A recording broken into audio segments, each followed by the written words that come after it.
और मशरिक़ वुस्ता से इस वक्त बड़ी खबर आ रही है। आपको बता दें कि मशरिक़ वुस्ता में एक बार फिर से हूसी मुजाहिदीन ने बड़ा हमला किया है। जी हां, क्योंकि हूसी मुजाहिदीन ने इस बार जो खबर निकल कर आ रही है, और ये खबर अब से कुछ देर पहले की ही खबर है। आपको बता दें कि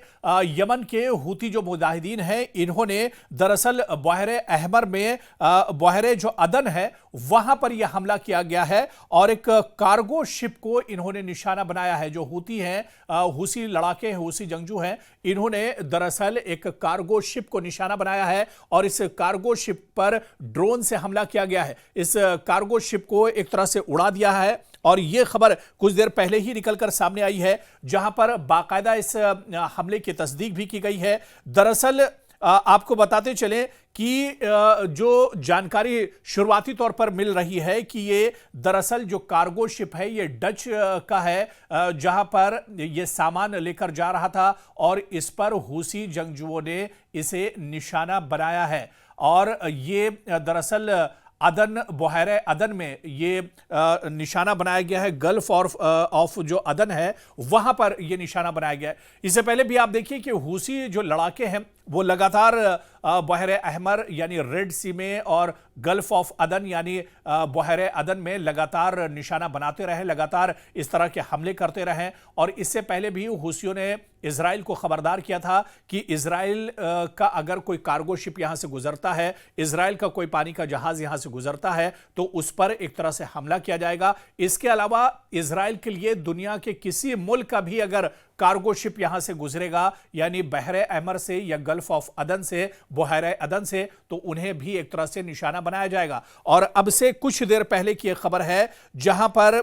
आप देखिए कि गल्फ ऑफ अदन यानी बहरे अहमर में हूतियों ने बड़ा हमला किया है और यहां पर एक जो डच की शिप थी, कार्गो शिप थी, उसे दरअसल निशाना बनाया गया है। इस पर कितने लोग सवार थे शुरुआती तौर पर यह जानकारी नहीं मिल पाई है, या इस कार्गो शिप में क्या चीज आखिर लदकर जा रही थी और क्या यह कार्गो शिप इजराइल जा रहा था, तल अवीव जा रहा था, यह चीज भी अभी दरअसल वाज़ेह नहीं हो पाई है। लेकिन शुरुआती तौर पर यह पूरी जानकारी एक तरह से निकल कर आई है कि इस शिप पर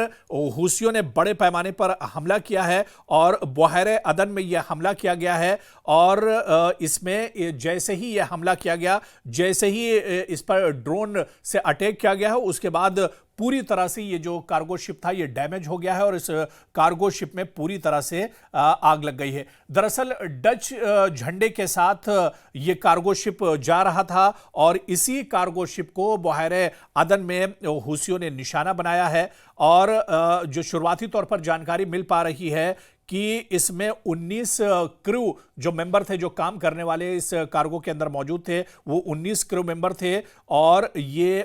मैरीटाइम ईयू मैरीटाइम मिशन के तहत एक तरह से यह कार्गो शिप जा रहा था जिस पर यह हमला किया गया है। हालांकि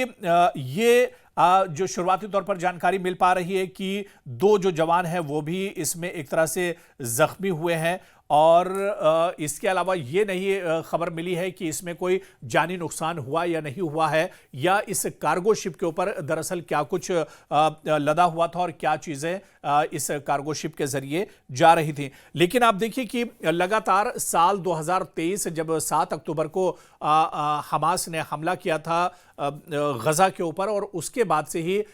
इजराइल लगातार गजा के ऊपर हमले कर रहा है, गजा पर मुकम्मल कंट्रोल हासिल करना चाह रहा है। और उसके बाद से बड़े पैमाने पर गजा पर इजराइल ने हमले किए और इन्हीं हमलों के चलते और इन्हीं हमलों का बदला लेने के लिए हूसी लड़ाके और हूसी जो मुजाहिदीन हैं लगातार इजराइल और इजराइल से जुड़ी हुई जो चीज़ें हैं या इजराइल से जुड़े हुए उसके जो अलायंस और जो उसके इत्तेहादी हैं, उनके कार्गो शिप को भी लगातार, उनके पानी के जहाज़ों को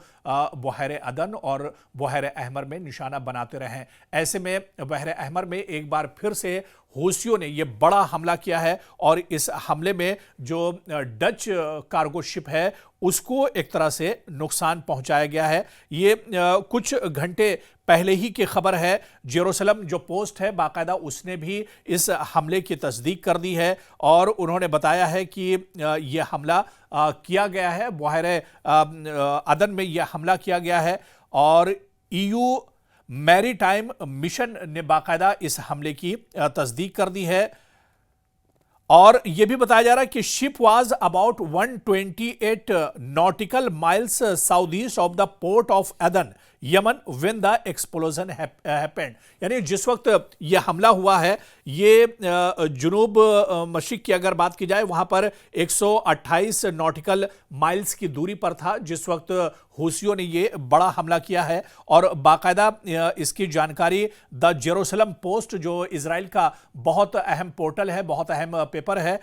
इसने बाकायदा इसकी जानकारी साझा की है और इसकी अपने पोर्टल के ऊपर जेरूसलम पोस्ट ने इसकी एक जो तस्वीर है वो भी साझा की है कि किस तरह से जब हूसियों ने इस कार्गो शिप पर हमला किया उसके बाद किस तरह से समंदर के बीच में ये कार्गो शिप जलता हुआ एक तरह से नजर आया है। और आप देखिए कि ये पहला हमला नहीं है बल्कि साल 2023 के बाद इस तरह के कई हमले किए गए और खासतौर से लाल समंदर के अंदर हूसी लगातार कहर बरपाते रहे हैं। लगातार हूसी इस तरह के हमले इससे पहले भी करते रहे हैं और ख़ास तौर से इजराइल के लिए चाहे बहर अदन की बात करें या बहर अहमर की बात करें, यहाँ पर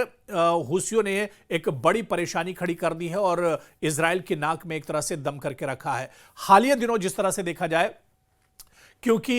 ये जो हूसी लड़ाके हैं, जो मुजाहिदीन हैं, ये दरअसल समंदर के ही लड़ाके माने जाते हैं। समंदर में ये काफ़ी मजबूत हैं और काफ़ी प्लानिंग के साथ ये अपनी कार्रवाइयों को अंजाम देते हैं। इसके अलावा आप देखिए कि इजराइल के जो बॉर्डर के इलाके हैं, चाहे हैफा की बात करें या इसी तरह से दूसरे जो इलाके हैं, तल अबीब की बात करें, यहाँ पर जो हूसी लड़ाके हैं ये अपने मिसाइल और ड्रोन के जरिए से इजराइल पर भी हमले करते रहते हैं। हालिया दिनों जिस तरह से हमने देखा कि हूसी लड़ाकों ने क्रूज मिसाइल का इस्तेमाल करते हुए एक हमला किया था जिसमें तकरीबन 22 यहूदी जो है जख्मी हुए थे, जिनमें से 2 की हालत नाजुक बताई जा रही थी। तो लगातार हूसी इस तरह से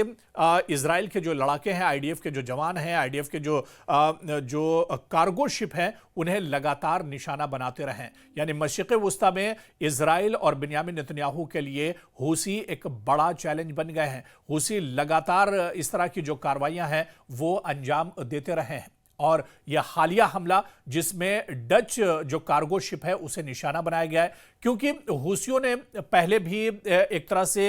ये चेतावनी दी है। उन्होंने पहले ही खबरदार किया है कि सिर्फ इजराइल ही नहीं बल्कि इजराइल के अलायंस का, इजराइल का इत्तेहादी मुल्क का अगर कोई भी कार्गो शिप रेड सी से या बहर अदन यानी गल्फ ऑफ अदन से अगर गुजरता है तो उसे वो मार गिराएंगे और उसे बख्शा नहीं जाएगा। और ऐसे में जब डच का कार्गो शिप यहां से गुजर रहा था तो उस पर हूसियों ने बड़ा हमला किया है और बताया जा रहा है कि इसमें क्रू मेंबर्स जो शामिल थे वो कई जख्मी हुए हैं। हालांकि हलाकतों की खबर नहीं आई है या ये भी अभी तस्वीर एक तरह से साफ नहीं हुई है। हालांकि जेरूसलम पोस्ट ने भी इस हमले की तस्दीक कर दी है, लेकिन इस हमले में नुकसान कितने बड़े पैमाने पर हुआ है यह तस्वीर अभी एक तरह से साफ नहीं हो पाई है। लेकिन इस हमले के बाद एक तरह से कहीं ना कहीं इजराइल की परेशानियां और ज्यादा बढ़ जाएंगी। यह हमला एक तरह से इजराइल के लिए अलार्मिंग है, क्योंकि इजराइल और इजराइल से जुड़े हुए जो भी कार्गो शिप बहर अदन या बहर अहमर से अगर गुजरते हैं तो उन पर हूसी लगातार टारगेट करते हैं। यानी रेड सी पर, लाल समंदर पर और बहर अदन पर, गल्फ ऑफ अदन पर हूसियों की लगातार नजर बनी हुई है। और यहां से कोई भी कार्गो शिप, कोई भी जहाज, पानी का जहाज अगर समंदर से गुजरता है तो हूसी को अगर ये पता लगता है कि ये इजराइल से जुड़ा हुआ है या इजराइल के किसी इत्तेहादी का ये जहाज है तो वो उसे बख्शते नहीं हैं और उस पर फौरन अटैक किया जाता है। तो एक बार फिर से ये बड़ा अटैक हुआ है और एक बार फिर से बहर अदन के अंदर या फिर रेड सी के अंदर जो मुश्किलें हैं वो इजराइल की एक तरह से बढ़ती जा रही हैं। हालांकि अब इस हमले के बाद क्या कुछ कार्रवाई इजराइल की तरफ से होती है ये देखना भी अहम होगा, या इसके अलावा जिस तरह से ये हमले लगातार लाल समंदर में बढ़ रहे हैं इसे रोकने के लिए इजराइल क्या कुछ करता है, या अमेरिका की तरफ से क्या आने वाले दिनों में कोई पहल की जाएगी, कोई कदम उठाया जाएगा, ये देखना भी बहुत अहम होगा।